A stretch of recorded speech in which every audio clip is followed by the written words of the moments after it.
साथियों, साम्राज्यवाद के उस दौर में जी रहे हैं जब से जो ग्रेट इकोनॉमिक क्राइसिस 2008 में हुआ था, ये जो दुनिया है अभी तक उससे उभरी नहीं है। In fact day by day we see this imperialism getting into a deeper crisis, जिसमें हम देखते हैं कि कितने ज्यादा प्रॉक्सी वॉर्स बढ़ रहे हैं, जिसमें हम देखते हैं कि कैसे पैलेस्टीन में बच्चों को मारा जा रहा है, यूक्रेन में मारा जा रहा है। अपना इंपीरियलिज्म का क्राइसिस ना संभाल पाने के कारण ये सब इंपीरियलिस्ट फोर्सेस जनता के ऊपर वार कर रहे हैं। और उसी में हम देखते हैं कि कैसे इन्वेशन हो रहे हैं, सेमी कॉलोनीज का और ऑपरेस कंट्रीज का एक्सप्लॉयटेशन और ज्यादा बढ़ाया जा रहा है, और वो हर दिन और ज्यादा बढ़ाया जा रहा है। और फिर जब हम ये सब चीजें समझते हैं तो फिर इसमें इंडिया कहाँ आता है? इंडिया भी इसी इंपीरियलिज्म का एक सेमी कॉलोनी है, और इसीलिए जो ये पूरा लूट इंटेंसिफाई हुआ, जो ये इंपीरियलिज्म का बढ़ता हुआ क्राइसिस है, ये हमको इंडिया में भी दिखाई दे रहा है। ये बहुत क्लियरली विजिबल है डोमेस्टिकली, जब हम सोअरिंग अनएम्प्लॉयमेंट रेट देखते हैं, जब हम यूथ को निराश होते हुए सुसाइड करते हुए देखते हैं, जब हम देखते हैं कि सिर्फ जल जंगल जमीन रिसोर्सेज और लेबर पावर को जनता को नहीं बेचा जा रहा, इस देश की इज्जत को भी वही विदेशी कंपनियों को, वही इंपीरियलिज्म को दलाल पूंजीपति द्वारा बेच दिया जा रहा है। और इस लूट को और ज्यादा इंटेंसिफाई करने के लिए और बनाए रखने के लिए, क्योंकि जब भी क्राइसिस होता है तो जनता आकर रेजिस्ट करती है, क्योंकि इसके कॉन्ट्रडिक्शंस बढ़ते हैं।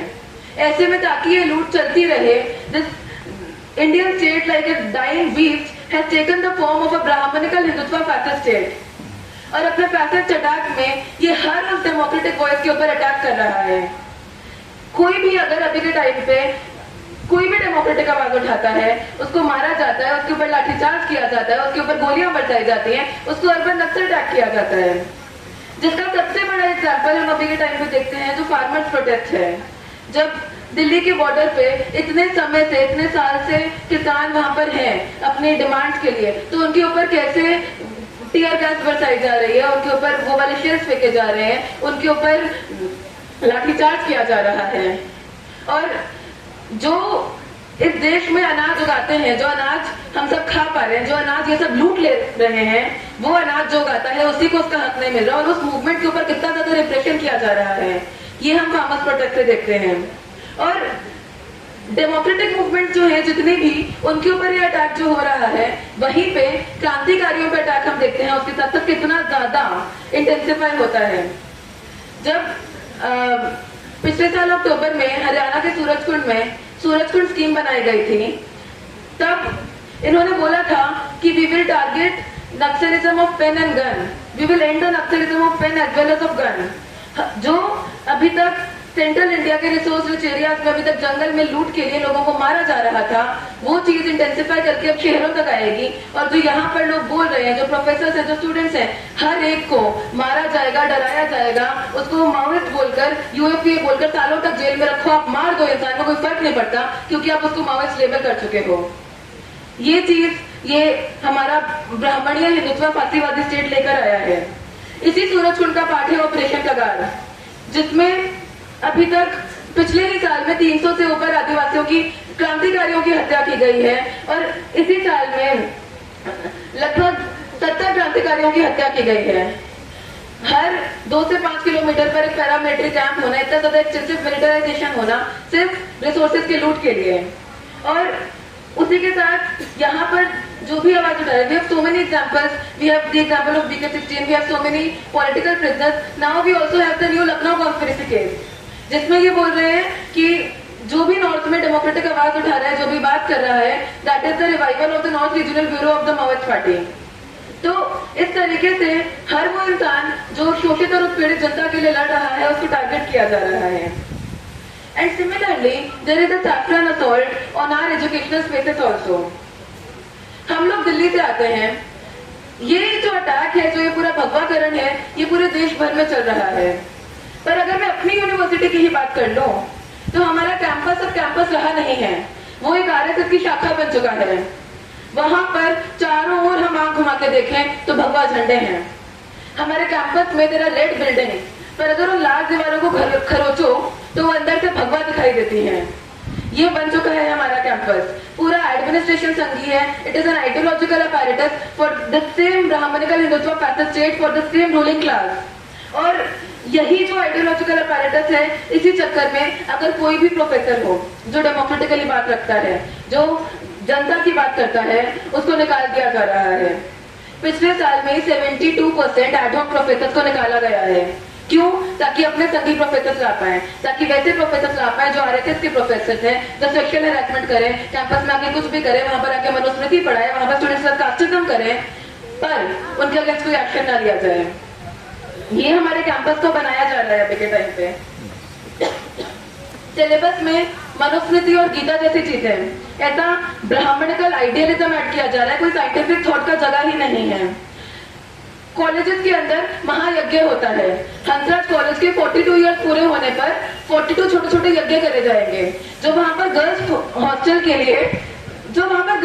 लिए जमीन है, वहां पर गर्ल्स हॉस्टल नहीं बनता। और ऐसा नहीं है कि लैंड नहीं थी, पैसा नहीं था, कुछ नहीं था, पैसा भी लगाया, लैंड भी लगी, पर उस लैंड का क्या हुआ, उस पैसे का क्या हुआ? वहां पर गौशाला बनाई गई है। हमारे कॉलेज में गर्ल्स हॉस्टल नहीं है, but there is a big cow shed, और हम पढ़ने जाते हैं तो वहां पर गोबर की बदबू आ रही होती है। That is what has become of the campus अभी के टाइम पे। 22 जैन को राम मंदिर का प्राण प्रतिष्ठा दिवस था। वो मंदिर जो इतने सारे मासूम लोगों के खून पर बना है, उसको हमारे यूनिवर्सिटी में, हमारे एजुकेशनल इंस्टीट्यूशन में बहुत धूमधाम से मनाया जाता है। वीसी वहां जाता है उसको मनाने के लिए, उसको माला पहनाई जाती है, उसकी आरती उतारी जाती है, तिलक करा जाता है। और जब भगत सिंह छात्र एकता मंच उसको रेजिस्ट करता है, तो फिर एक illegal NIA backed investigation college में हमारा चलाया जाता है। और इतना ज्यादा यहाँ पर सैटेलाइजेशन है कि एक वक्त की बात है, मुझे याद है, मैं बस ऐसे ही कैंपस गई थी, तो तब ये हुआ था कि सुबह में ही किसी प्रोटेस्ट का परमिशन हम लोगों को मिला नहीं था और हमको वहां से हटा दिया गया था। और उसी के 1 घंटे बाद मैं देखती हूँ कि वहां पर एबीवीपी आरएसएस के लोग हैं जो वहां पर अखंड भारत का नक्शा बना रहे हैं। और जो रजनी अपी है, जो हमारे प्रॉक्टर हैं, वो भी वहां पर बैठे हैं और वो नक्शे वाला पूरा चीज साथ में चल रहा है, जिसमें हमारा एडमिनिस्ट्रेशन इन्वॉल्व है, जिसमें एबीवीपी के लोग इन्वॉल्व हैं। और जो इंडिया का सबसे प्रेस्टिजियस विश्वविद्यालय माना जाता है, वहां पर खुलेआम बैठकर एक डेमोक्रेटिक राइट्स की आवाज उठाने के लिए किसी प्रोग्राम के लिए अलाउ ना करा जा रहा है, जहां पर वहां पर खुलेआम बैठकर इनके अखंड भारत का नक्शा बनाया जा रहा है। जो मुसलमानों की, जो दलितों की, जो क्रांतिकारियों की, जो आदिवासियों की, जो मजदूर वर्ग की, किसान वर्ग की लाश पर बना इनका अखंड भारत का सपना है, उसका नक्शा बनाया जा रहा है। और इसी सैक्रेनाइजेशन को लेकर हमारे कैंपस में हम देखते हैं कि इतना ज्यादा मिलिटराइजेशन है। जितने स्टूडेंट्स नहीं देखते, उससे ज्यादा तो हमारे कैंपस में हमको पुलिस के, या फिर इनफैक्ट कभी कभी तो बाकी फोर्सेस के लोग भी दिख जाते हैं। There is paramilitary sometimes, there are so many barricades कि यहाँ पर कॉलेज की दीवारों से ज्यादा पीले बैरिकेड दिख रहे होते हैं। There is so much of militarization कि अगर 30 लोग आके किसी चीज के ऊपर पब्लिक मीटिंग या प्रोटेस्ट कर रहे हैं, उसके ऊपर 300 साढ़े 300 से ज्यादा फोर्सेस होंगे उनको उठा के ले जाने के लिए। जब हमारे साथियों का इलीगल एनआईए द्वारा इन्वेस्टिगेशन किया गया, तो ये मई 2024 की बात है, जब इलेक्शन बॉयकॉट का समय था, तो हमारे 2 साथी बादल और रुद्रा को उनके कॉलेज से उठाने के लिए 6 पुलिस की वैन आती है और उनको एग्जाम के बाद किडनैप करके लेके जाती हैं। That is how scared they are of the students जो क्रांति की बात कर रहे हैं कैंपस पे। और अभी के टाइम पे दिल्ली यूनिवर्सिटी में जो पीएचडी का एडमिशन है, वो भी उसी संघीय अप्रोच से मिल रहा है। इन PhD only the students who have a backend in RSS BJP can enter. तो फिर इसमें हम अपने देश को कौन सा रिसर्च दे रहे हैं, हम अपने देश को कहाँ आगे बढ़ा रहे हैं, हम कौन सा साइंटिफिक रीजनिंग दे रहे हैं। और जब साइंटिफिक रीजनिंग इस देश में से इस प्रकार खत्म किया जाएगा, तो ये देश कभी आगे नहीं बढ़ पाएगा। तो ये सब चीजें करने की कोशिश करी जा रही है। और इसमें मेरे को अभी याद आता है कि सुबह ही हमारे एक साथी हम लोग बातचीत कर रहे थे, तो वो बता रहे थे कि जो यूरिन और काउडंग का स्टार्टअप है, उसके ऊपर एक 60% राइज हुआ है इंडिया में। तो ऐसी चीजें जब इस देश में चल रही हैं, तो वही चीज हमारे यूनिवर्सिटी में रिफ्लेक्ट करता है। और फिर हम इसमें ये समझते हैं कि ये जो पूरा भगवाकरण हो रहा है, ये जो पूरा शाखाफिकेशन हो रहा है हमारी यूनिवर्सिटीज का, ये केवल एक आइडियोलॉजिकल अटैक नहीं है, ये एक इकोनॉमिक अटैक भी है।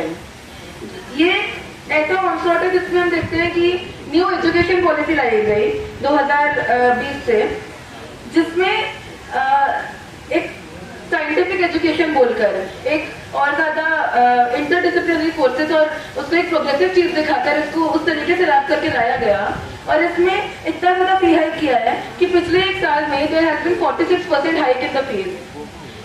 दिल्ली यूनिवर्सिटी जो एक central university, it is not affordable. अगर इसकी वजह से इसका क्लास नेचर इतना ज्यादा चेंज हुआ है कि यहाँ पर सिर्फ जो अर्बन पेटी बुर्जुआ बैकग्राउंड से स्टूडेंट्स हैं वही पढ़ने आ पा रहे हैं, और अगर गलती से भी कोई वर्किंग क्लास स्टूडेंट या फिर पेजेंट्री पुअर पेजेंट्री बैकग्राउंड से स्टूडेंट आ जाए पढ़ने तो वो यहाँ पर सर्वाइव नहीं कर पाता है, वो एक साल के अंदर अंदर दे ड्रॉप आउट। अब डीयू में एंट्रेंस का भी सिस्टम सीयूईटी के थ्रू हो गया है।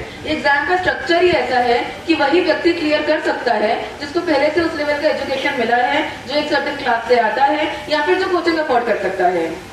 तो फिर इसमें जो छात्र कोचिंग लेके नहीं आ पाते हैं वो सपना तक नहीं देख सकते डीयू आने का। और ये एग्जाम होना या फिर फी हाइक का जो मैं बता रही हूँ ये अभी का बात है। एकदम शुरू से ही जो एक समस्या डीयू में दिल्ली में चली आ रही है वो है हॉस्टल्स की, कि यहाँ पर हॉस्टल्स है ही नहीं। अगर किसी तरीके से फीस जुटा भी ली तो दिल्ली में रहने का खर्चा नहीं जुटा पाते और इसीलिए स्टूडेंट्स यहाँ पर आके पढ़ने का केवल सपना मात्र ही देख पाते हैं, और अगर आ भी जाए तो उनको ड्रॉप आउट करना पड़ता है। और जब ऐसे में हम देखते हैं कि सारा अर्बन पेटी बुर्जुआ ही यूनिवर्सिटीज में आ रहा है तो हमें जानते हैं कि पेटी बुर्जुआ जो है वो एक फैसिलिटेटिंग क्लास है। जब मूवमेंट सेटबैक पे होगा और उसको ऐसे वक्त में और कोई ऑल्टरनेटिव अगर नहीं मिलेगा या नहीं मिल पाएगा तो वो रूलिंग क्लास की तरफ ही जाएगा, और ये ऑल्टरनेटिव ना मिल पाने की पूरी कोशिश करी जा रही है ACNEP में। इसका कोर्स करिकुलम, इसका सिलेबस स्किल एनहांसमेंट और वैल्यू एडिशन के नाम पर पास्ता मेकिंग पढ़ाया जा रहा है, आर्ट ऑफ बीइंग हैप्पी पढ़ाया जा रहा है। हमारा एक सब्जेक्ट था कम्युनिकेशन, जिसमें दीवार से बात करना होता है और बैठ के दीवार को अपना पार्टनर समझ के हमको प्रपोज करना है। ये चीजें हमको पढ़ाई जा रही है हमारे कॉलेजेस में। हमको योगा पढ़ाया जा रहा है, मनुस्मृति पढ़ाया जा रहा है, गीता पढ़ाया जा रहा है। हमको पढ़ाया जा रहा है कि लेजिस्लेटिव ड्राफ्टिंग वेदास से आई है, इनफैक्ट हर चीज ही वेदास से आई है। साइंटिफिक रीजनिंग तो कुछ है ही नहीं। ये हमारी यूनिवर्सिटी स्पेसिस को अभी के टाइम पे बना के रख दिया है। ऑन वन हैंड ये जो पूरा एजुकेशन है ये कॉर्पोरेट ओरिएंटेड है to produce career minded individuals जिनको सोसाइटी के बारे में ना सोचने का समय मिलता है ना वो सोचते हैं। And on the other hand इसमें पूरा नियोलिबरलिज्म लाके एक एनजीओइज्म लाया जा रहा है कि सोशल वेलफेयर अगर करना है तो एनजीओ की तरफ जाएं। Even if you care a little bit about the society you go towards the NGO. और इस तरीके से स्टूडेंट्स के रेवोल्यूशनरी पोटेंशियल को खत्म करने की कोशिश करी जा रही है। और इतना ज्यादा किसी भी डिस्कशन को बंद करा जा रहा है यूनिवर्सिटीज में से कि छात्र जो है वो पैसा दे, पहली बार जो पैसा दे सकते हैं वही आ रहा है, वो क्लासरूम में आके पढ़ाई करेगा और वो ये पढ़ाई एक क्लासरूम में दीमक बन के करेगा और उसके आसपास ना वो कुछ सोच सकते हैं, ना कुछ विचार कर सकते हैं, ना कुछ पॉलिटिक्स तो दूर की बात है। और फिर जब इतना ज्यादा हम देखते हैं कि जो कैंपस का पॉलिटिकल स्पेस है उसके ऊपर अभी के वक्त में अटैक है, तो इसमें जो तमाम रिविजनिस्ट संगठन है उनका क्या रोल है ये समझना बहुत जरूरी है। CANRC मूवमेंट एक बहुत बड़ा मूवमेंट बना था हमारे यूनिवर्सिटीज में, बट इट डाइड डाउन क्योंकि उस टाइम पे कोई रेवोल्यूशनरी लीडरशिप नहीं था दिल्ली में स्टूडेंट्स में। और ऐसे में रिविजनिस्ट ऊपर आए, उन्होंने इस मूवमेंट को लीड करने की कोशिश करी, बट क्योंकि ये कोई विजन नहीं दे सकते, एक नए बेहतर समाज का एक विजन ये स्टूडेंट्स को नहीं दे सकते हैं। ये स्टूडेंट इश्यूज को अगर आइसोलेशन में स्टूडेंट इश्यूज में देखेंगे तो वो कभी भी इससे स्टूडेंट इश्यूज भी रिजॉल्व नहीं हो पाएंगे। और ऐसे में स्टूडेंट्स में पेसिमिज्म आता है because they can not ever lead uncompromising student movements also. बाकी समाज बदलना तो दूर की बात है। और वो जो पेसिमिज्म आता है स्टूडेंट्स में, उससे स्टूडेंट्स बढ़ते हैं towards post modernism, towards fragmentation, जब यूनिटी जाता है। और फिर उसके बाद जब हम आगे बढ़ते हैं कि अभी के टाइम पे दिल्ली में एक रेवोल्यूशनरी का काम है, there is a revolutionary force among the students, तो उससे ये स्टेट कितना ज्यादा डर रहा है कि उसके ऊपर इतना ज्यादा रिप्रेशन कर रहा है। मतलब they know that if there is a revolutionary force among the students then it has the power to sweep away with this old brahmanical state. और इसीलिए they are scared कि अगर स्टूडेंट्स आरएसयू की legacy लेकर फिर से आएंगे तो फिर वो इस सब से लड़ सकते हैं। और इसीलिए ये इस लेवल का रिप्रेशन कर रहा है। जब हमारे साथियों ने वॉल पेंटिंग किया तो ये 2 बार होता है। पहले मई 2024 में इलेक्शन बॉयकॉट का और नक्सलबाड़ी का कॉल देते हुए